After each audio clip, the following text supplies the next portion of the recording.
पाकिस्तान में ऐसा क्या है कि अमेरिका और अन्य पश्चिम देश हर बार उसे बचा लेते हैं? इंटरनेशनल मॉनेटरी फंड यानी IMF द्वारा पाकिस्तान को $1 अरब से अधिक की सहायता ने इस प्रश्न को फिर से पैदा कर दिया है। ये पहली बार नहीं, वर्ष 1958 से अब तक IMF 20 बार पाकिस्तान को दिवालिया होने से बचा चुका है। IMF कहने को संयुक्त राष्ट्रों की संस्था है, लेकिन वास्तव में वो अमेरिकी और यूरोपीय ईसाई शक्तियों की इच्छा पर चलती है। वर्ष 1999 में करगिल युद्ध के समय भी IMF ने पाकिस्तान को $1.56 अरब का लोन दिया था। उस समय भी पाकिस्तान के आगे दिवालिया होने का संकट था, लेकिन ईसाई देशों ने उसे बचा लिया। पश्चिमी देशों ने भारत पर दबाव बनाकर युद्ध रुकवाया था, लेकिन इसका उद्देश्य शांति नहीं बल्कि पाकिस्तान को बचाना और भारत को नियंत्रण में रखना था। इससे पहले वर्ष 1971 के युद्ध से ठीक पहले IMF ने पाकिस्तान को एक बड़ी रकम दी थी। उसके कुछ सप्ताह बाद ही पाकिस्तानी सेना ने बांग्लादेश में ऑपरेशन सर्च लाइट चलाकर लाखों हिंदुओं का नरसंहार किया था। ये आंकड़े बताते हैं कि पाकिस्तान एक ऐसा खंजर है जिसे पश्चिम के ईसाई देश भारत की पीठ से सटाकर रखना चाहते हैं। इस रणनीति के लक्षण भारत के बंटवारे और पाकिस्तान के निर्माण के समय से मिलने आरंभ हो जाते हैं।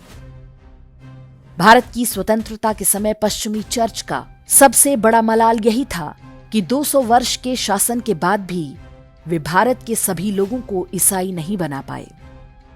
स्वतंत्रता से पहले के मिशनरी दस्तावेजों में इस बात की चर्चा मिलती है।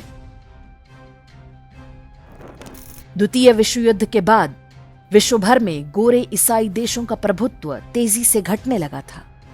रणनीतिक कारणों से उन्हें भारत जैसे उपनिवेशों को स्वतंत्र करना पड़ा था, लेकिन वे नहीं चाहते थे कि भारतीय उपमहाद्वीप के इस क्षेत्र पर उनकी पकड़ पूरी तरह समाप्त हो जाए। सेकेंड वर्ल्ड वॉर समाप्त होने के तत्काल बाद ब्रिटिश प्रधानमंत्री विंस्टन चर्चिल ने भारत और हिंद महासागर में ब्रिटिश साम्राज्य के रणनीतिक हितों की रक्षा के लिए दीर्घकालिक नीति तैयार करने का आदेश दिया था।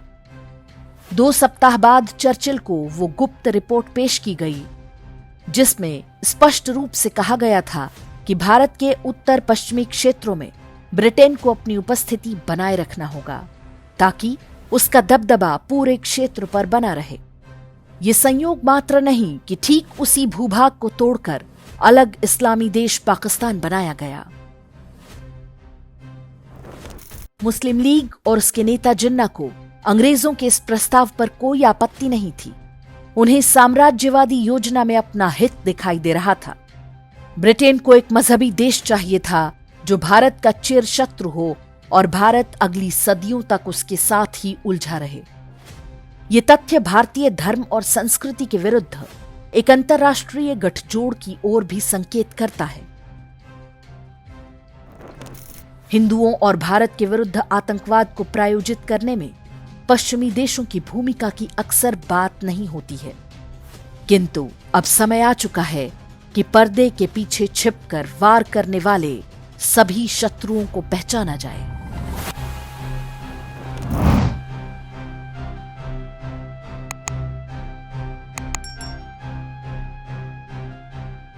इंडेक्स ऑनलाइन के वीडियो समाज को समर्पित हैं। आप इनको डाउनलोड करके जैसे चाहे वैसे प्रयोग कर सकते हैं। चाहे तो आप हमारे टेलीग्राम चैनल से जुड़ सकते हैं। वहां सारे नए पुराने वीडियो आपको मिल जाएंगे। हमारे सोशल मीडिया लिंक हर वीडियो के डिस्क्रिप्शन में होते हैं। हमारा एकमात्र उद्देश्य हिंदू समाज को जागृत और एकजुट करना है। इसमें सहभागी बने। धन्यवाद।